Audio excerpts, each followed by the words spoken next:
নমস্কার, আমি পিয়ালি। তোমরা সকলে কেমন আছো? আশা করি ভালো আছো।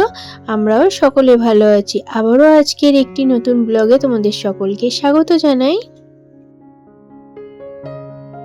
এখন সকাল 7টা নাগাদ বাজে। এখন থাকতেই তোমাদেরকে সাথে নিয়ে আমি ব্লগটা স্টার্ট করছি। আর দেখো, আমার হাজব্যান্ড বেরিয়েও পড়েছে আর আমার ছেলে সকাল সকাল পাইপে করে সব ইটে জল দিচ্ছে। তারপরে এই ড্রামগুলোকে ভর্তি করে রাখছে, যেহেতু মিস্ত্রিরা এসে গিয়ে ওনাদের কাজ ওনারা শুরু করে দেবে, সেই মতন ওই জন্য এগুলো একটু হলেও এগিয়ে রাখছে, এই আর কি। শরীরটা যেহেতু খুবই একদম দিচ্ছে না, মানে খারাপ বলতে পারো। আর এই তেজপাতা দিয়ে একটু দুধ দিয়ে চাটা বসিয়ে দিলাম, যাতে একটু মানে খেলে আরাম লাগে। এটা একটু ভালো করে ফুটিয়ে নিই, তাতে একটু কফি দিয়েই খাবো। হাজব্যান্ড তো দুধ চা খায় না, ওই জন্য রচাই করে দেওয়া হয়েছিল। ও খেয়ে বেরিয়ে গিয়েছে, আর আমাদের জন্য এই যে কফি দিয়ে দুধ চা বানিয়ে নিলাম। আর এটা আমার আর ছেলের জন্যে, যেহেতু মিস্ত্রিদের অপেক্ষা করতে করতে আসলোই না। এখন প্রায় 9টা নাগাদ বাজে, ওনারা আর আসবে না যা দেখে মনে হচ্ছে আর কি। আর আমি কিছু পাউরুটিও কিনেছি, সকালের মানে ব্রেকফাস্টটা করে নেবো বলতে পারো। আমার জন্য কোয়াটার নিয়েছি, ছেলের জন্য মিষ্টি পাউরুটি নিয়েছি। এটাই আজকে সকালে টিফিন বলতে পারো। নিয়ে চলে যাচ্ছি, দুজনে মিলে খাওয়াটা করে নেবো। যেহেতু মানে এখন বসে বসে ওই ড্রয়িংয়ের কাজগুলো করছি। আজকে যেহেতু শনিবার, সেই কারণে ও মানে ড্রয়িংটা একটু হাতের কাজ যেগুলো দিয়েছে ওগুলোকে একটু এগিয়ে রাখছে। আর তার মধ্যে ওকে দিয়ে দিলাম, ও নিচে বসে বসে খাচ্ছে, আমি এই বিছানায় বসে আমি আমারটা নিয়ে খাওয়াটা শুরু করে দিয়েছি। ব্ল্যাক কফি খাই, কিন্তু এখন দুধ চাটা ভীষণ খেতে ভালো লাগে।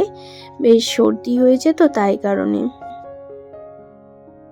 তারপর চা খাওয়া দাওয়ার পরে এই যে বিছানাটা গুছিয়ে ফেলেছি, কমপ্লিট হয়ে গিয়েছে। আর তারপর আমি ভাতটাও বসিয়ে দিলাম, যেহেতু আজকে শনিবার, তো শনিবারে তো সবই নিরামিষ। ওদিকে ভাত আর এদিকে বিউলির ডাল বসিয়ে দিলাম।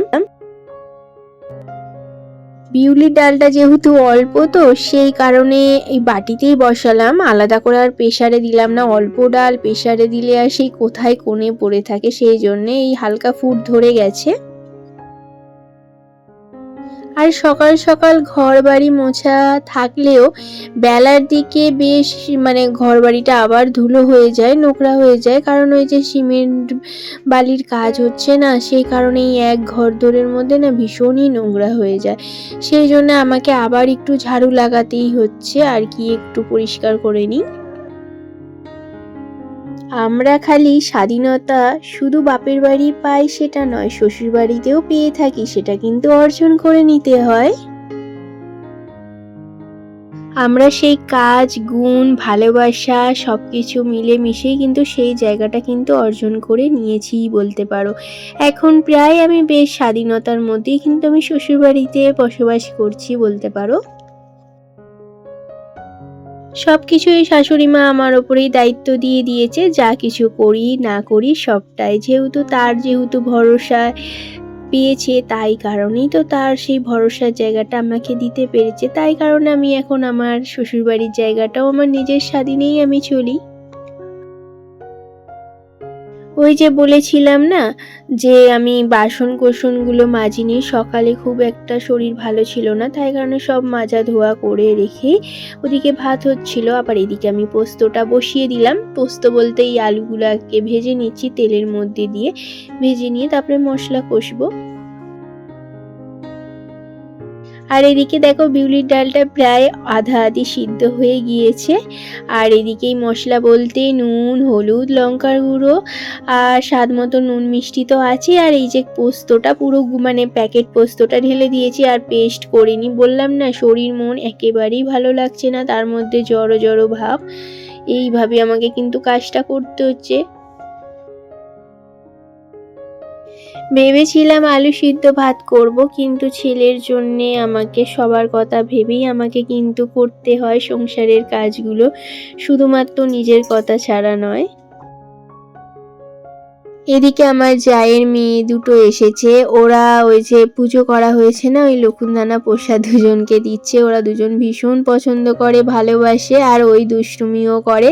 আর কি বলতো, খালি পালিয়ে আসে এই কাজকর্মর মাঝে। আর আজকে তো মিস্ত্রিরা তো আসেইনি, বললাম সকালের দিকেই। তো যাই হোক, আর আজকের মেঘলা মেঘলা ভীষণ ওয়েদার, আর তার মধ্যে শরীরটা ভীষণ খারাপ। আর ও এই যে দেখো না, আসছে, একবার করে পাপ্পি দিতে যাচ্ছে, একবার আদর করছে, এই করছে। ছুটকিটা ভীষণ মানে আমাদেরকে পছন্দ করে এবং ভালোবাসে।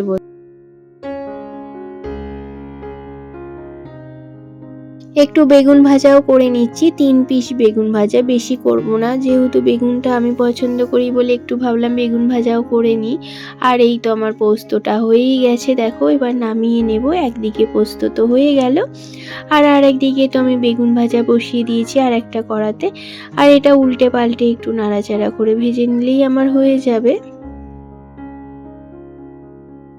আর এরপরে তো ডালটা সিদ্ধ হয়ে যেতে এই যে সাঁতলে নিয়েছি, আর লাস্টে একটু না ধনেপাতা দিয়েছি। এখন যে কোনো ডালে একটু ধনেপাতা দিলে বেশ ভালো লাগে। আর এই তো পুজো করে নিয়েছি, এই দেখো এই যে বাবাকে ঠাকুমাকে মালা তো প্রতি শনিবার দিতে হয় যেটা, আর এই যে তোমার ফুল দিয়ে পুজো করে নিয়েছি আজকের হনুমানজি। আর হনুমানজির সাথে সাথে সব ঠাকুরগুলোকেই সুন্দর করে ফুলমালা দিয়ে পুজো করে নিলাম, আর সাথে হনুমান চালিশাও পড়ে নিলাম। তারপর আমি সকলকে খেতে দিয়েছি, বলতে ছেলেকে, হাজবেন্ডকে খেতে দিয়ে তারপর আমি নিজের খাবারটাও বেড়ে নিয়েছি। আর সাথে ছিল পোস্ত, অল্প একটু বিউলির ডাল, আর সাথে ছিল একটু ঘি। যেহেতু জ্বর জ্বর ভাব, তো মুখে স্বাদ লাগবে, ভালো লাগবে, এইটাই খাওয়া দাওয়া করে নিলাম।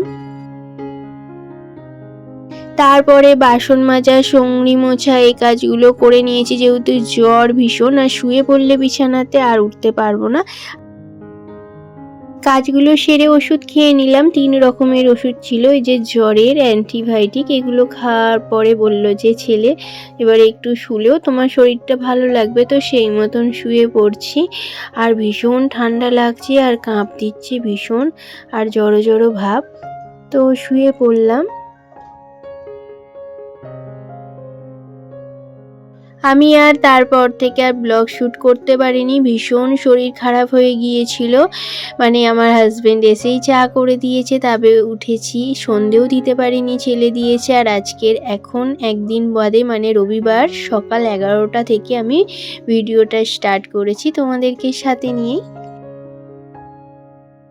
মানে তোমাদেরকে কি বলবো, নতুন করে কিছু বলার নেই। আমার হাজবেন্ডই আজকে সব কাজকর্ম করে নিয়েছে, ঘর মোছা, বাসনগুলোকে অল্প স্বল্প ধোয়া, মানে চায়ের যে বাসনগুলো ছিল, আর খাবারগুলো এখনো পড়ে আছে, রান্নার পরে শেষে একচোটে মাজা ধোয়া করে নেবো। আর এদিকে এই যে সবজিগুলো কেটে দিয়েছিল, সেগুলো এই যে বসিয়ে দিলাম, ভাত, আলু সিদ্ধ, আর মানে করলা সিদ্ধ। আর এই যে জোগাড়গুলো করে দিয়েছিল, এগুলোই আমি এখন মশলা করে নিচ্ছি।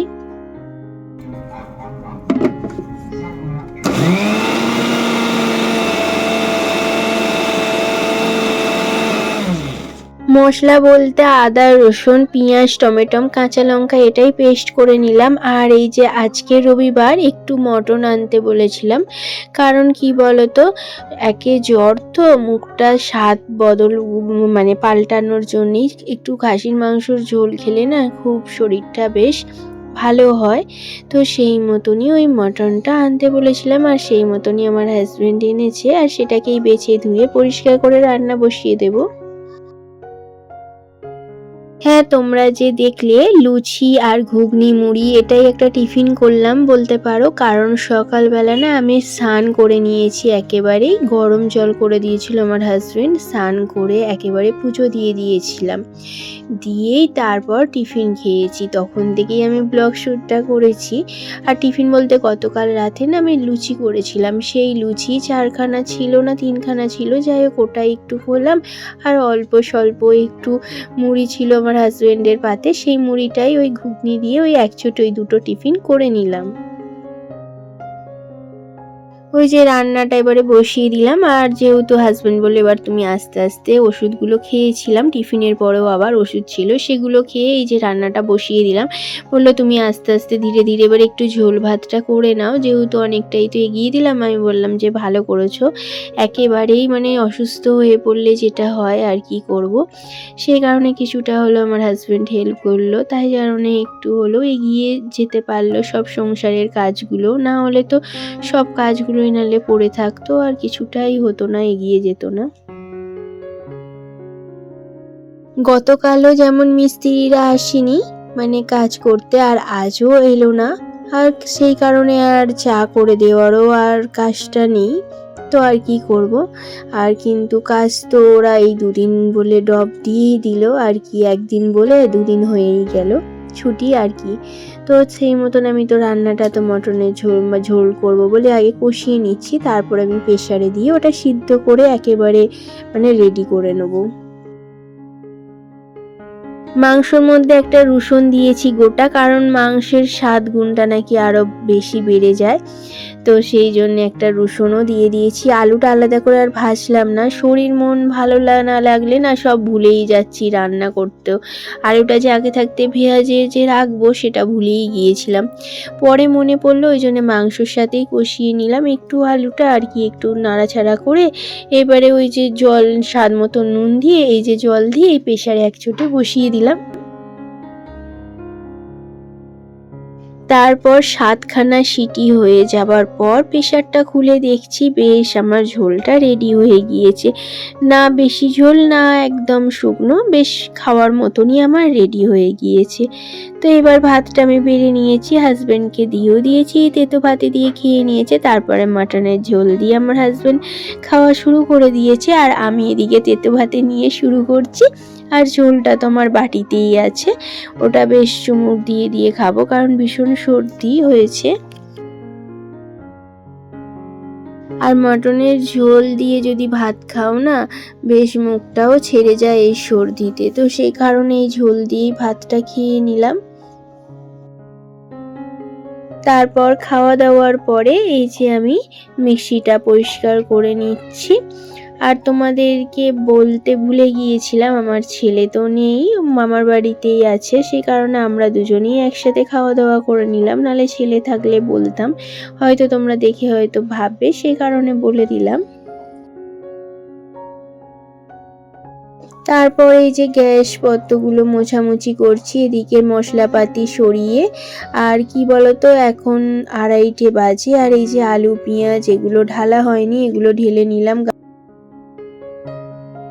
আগের দিনের থেকে আজকে তবু শরীরটা কিছুটা হলেও একটু কম আছে, কারণ ওই যে স্নান করার পরে শরীরটা বেশ মানে ভালো লাগছে বলতে পারো, ফ্রেশ। আর এখন ভাতটা খেয়ে আরোই বেশ ভালো লাগছে, আর সেই জন্যে কাজগুলো সব এবার আস্তে আস্তে ধীরে ধীরে করে নিচ্ছি।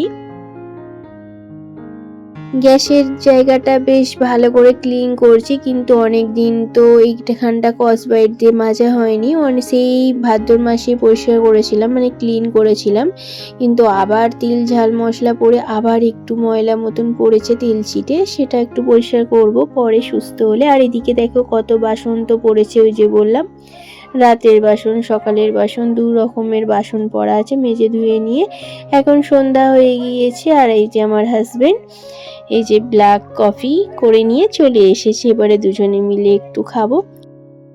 তার মাঝে সন্ধেটাও দেখিয়ে দিয়েছিলাম, সব মিলিয়েই হয়ে গিয়েছে, আর এখন এবারে দুজনে খাওয়া শুরু করে দিলাম।